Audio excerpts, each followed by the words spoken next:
Hi, I'm Dr. Louis Abate of Luminary Wellness in New York City, and welcome to our video blog, Pensieri.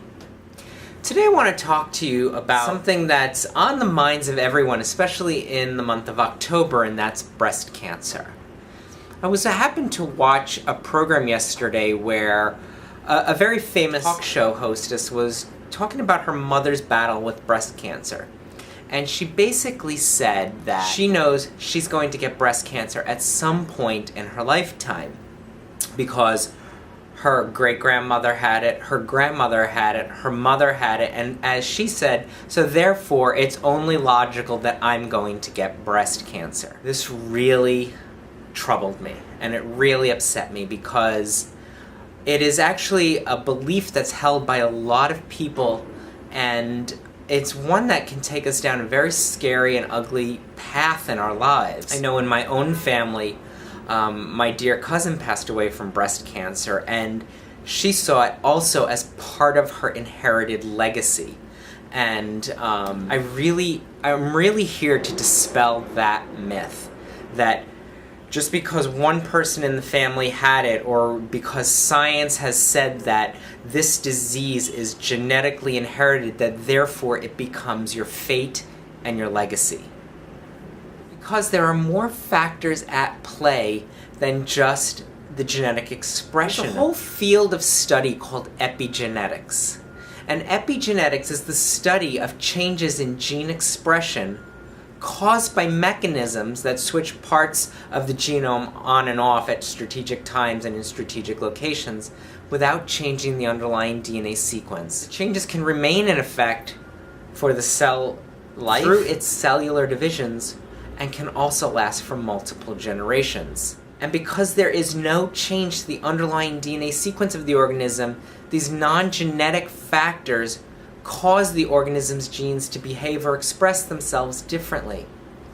And by definition, an epigenetic system is self-perpetuating but can also be reversible, and that's why I want to bring this up. So what are some of the mechanisms that cause the genes to express themselves differently? They can be something like an environmental factor. We saw in upstate New York in the 70s, the Love Canal, the polluted canal in the Buffalo area of New York, and a lot of kids started getting all different types of cancer just by playing in and around that area. So environmental factors are one of the mechanisms that can switch parts of your genome on and off. But more importantly, other mechanisms, such as the thoughts you think, what you focus your attention on, can actually change the genetic expression. If you focus on, for example, the female lineage in her family all had breast cancer, and therefore she will at some point in her life develop breast cancer, then it goes without saying that the more you focus on something, the more your body is going to actually look to fulfill that. How about the foods you eat? Foods can actually switch on and off parts of our genome. Our behaviors, the structure in which we hold our body, these are all different mechanisms that can help turn on or turn off the genes in our DNA. So if you, for example, have the same types of thoughts, think the same types of things, have the same rules and structures in place, eat the same foods, behave the same way as your ancestors, then you'll have the same result as your ancestors. But if you do things differently, you're going to have a different outcome. So it does not go to say that just because Grandma, Ma, Aunt Sue all had breast cancer, therefore I will.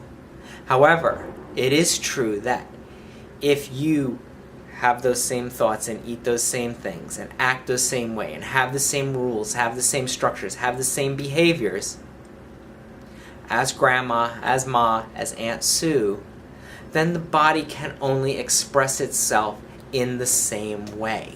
So all of this is to say, if you want a different experience from the genetically inherited diseases in your family line and create a new and different legacy for yourself, your children, and all those to come after you, then things have to be done differently than they've been done in the past.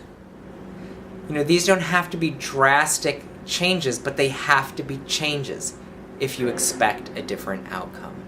If, for example, we do something different, if we add network spinal analysis, somatorespiratory integration, if we actually reorganize our lives differently, then those genes can actually turn off.